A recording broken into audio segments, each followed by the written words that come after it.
Hey class, Professor Robinson here with American and Texas Government 2313. I wanted to talk to you today about economic policy and how the partisan policies are a little bit different when it comes to economic policy. Quickly review a few things from macroeconomic policy here, right? We have a few indicators which show us how well the economy is doing. These are things that we can look at, right? Because the economy is an abstract thing. You can't touch it and study it, right? So we have some indicators that we can use. GDP growth rate, not the GDP, but is it growing? We want our economy to be growing, and a 4% or so GDP growth rate is a really good number. Okay? Unemployment rate. We want folks to be working. A growing economy and people working in that growing economy suggests a healthy economy. An unemployment rate of somewhere around 5% suggests that we're doing really well. During the recession of 2008, 2009, right, our GDP slowed to about 1% and unemployment got up to above 10% or so. So that's a sign of poor economic performance. Another sign to look at here is inflation. Inflation has been relatively low, below 2% in the American economy for a really long time, as I speak here in early 2018. Because our economy's been improving lately, inflation has been increasing, right?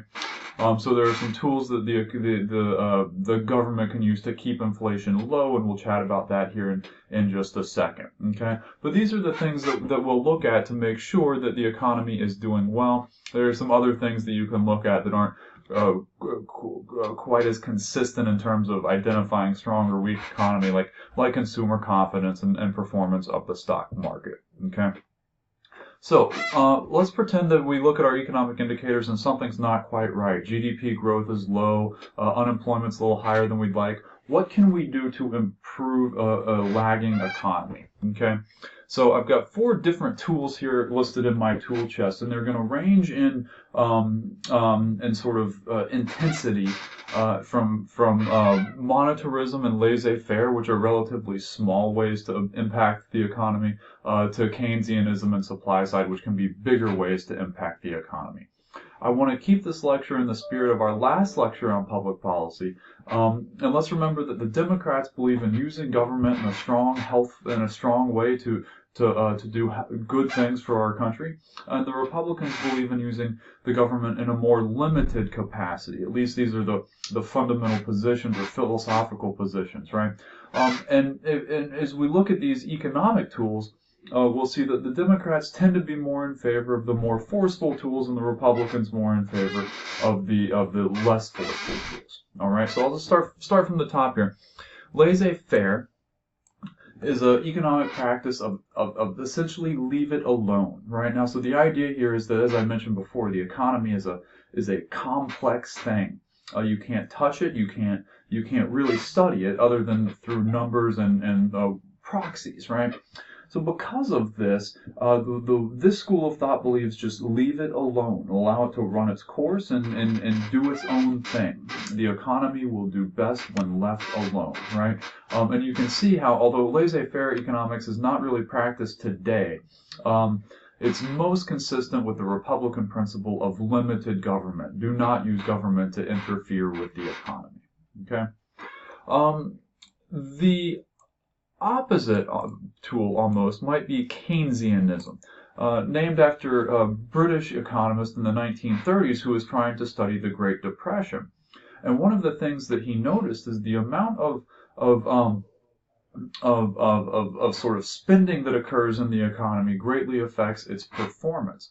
So Keynesianism here is the notion of providing some sort of stimulus to the economy if it's suffering. A metaphor I like to use in my on-ground classes is that this is like putting a defibrillator on a patient who's having a heart attack or something, right? This is a large, massive measure that you can use to rejuvenate a struggling economy. 2 common ways that this can occur are through big tax cuts. During a economic recession in the early 1960s, John Kennedy offered sort of large across-the-board tax cuts to the middle class. The effect of this is to put money in the pockets of folks who can spend it. They go to stores, they spend money, and these important indicators here, the GDP begins to improve because folks are spending money, they've got to hire. Unemployment goes down because folks are spending money, right? Another way that you could do this, and you see this in after the 2008 Great Recession, and for the record, Republicans will do this too when necessary. The bailouts, right? So instead of providing tax cuts, you provide a bailout, a stimulus program, right? So the government will provide money to certain sectors of the economy, whether it's to the banking industry or to some other industry, in order to keep that sector of the economy afloat, right? Another very important aspect of Keynesianism to mention would be the recovery of from the Great Depression. Perhaps the quintessential example of Keynesian economic policies, or sort of large-scale stimulus, if you will, would be that New Deal program of FDR, right? The Civilian Conservation Corps and the TVA, that alphabet soup that you remember of government stimulus programs, right? The Civilian Conservation Corps, guys were literally putting guys to work building things like dams for the TVA and roads and bridges and this sort of thing, right? So that was perhaps the quintessential example of using government resources in a productive, healthy way to rejuvenate the economy. Okay? So supply-side economics is a little bit different. If Keynesianism believes that you can use the government to allocate these resources, supply-side economics believes in using the private sector to allocate what is essentially going to be a trickle-down, as the Democrats like to call it, or downstream bailout effect. In other words, Ronald Reagan did this in the 1980s to rejuvenate a struggling economy.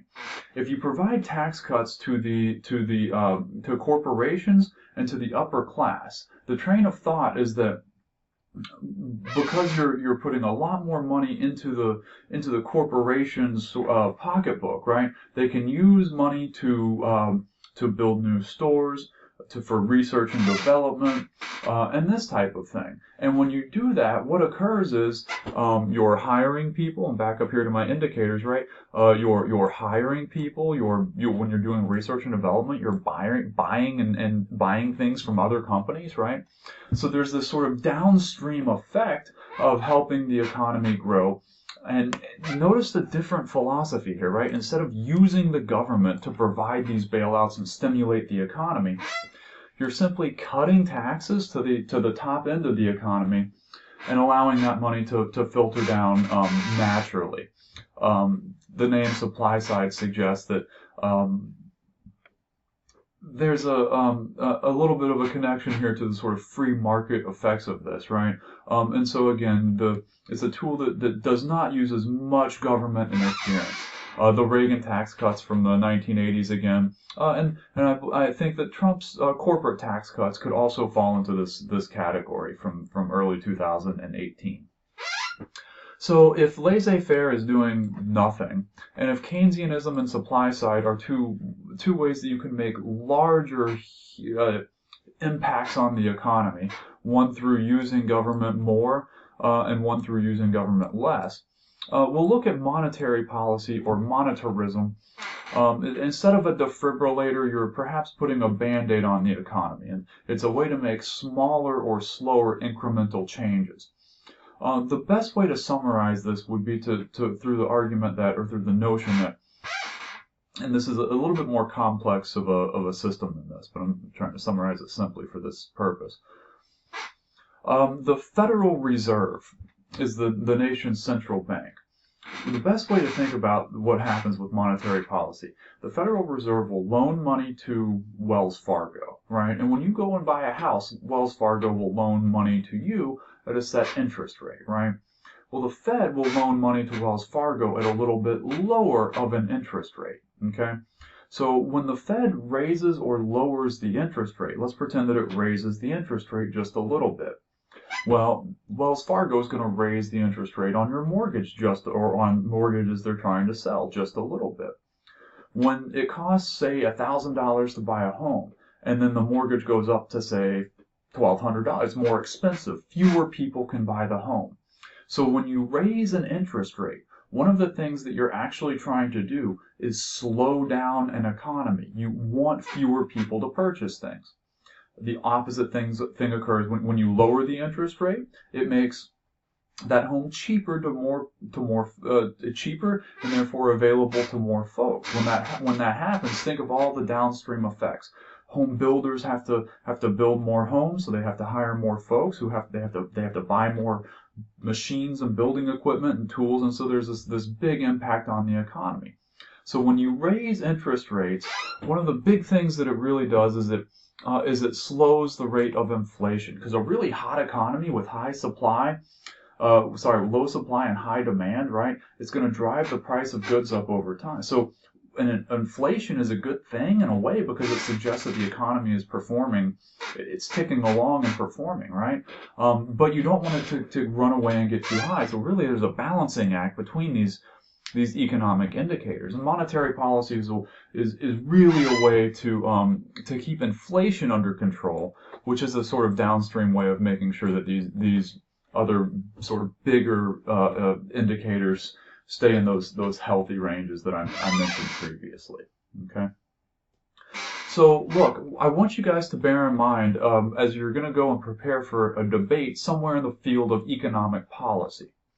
The goal of economic policy, right, is to make sure that we have a healthy performing economy, right? So the goal here is to generate revenue through taxes, which are created by a healthy economy.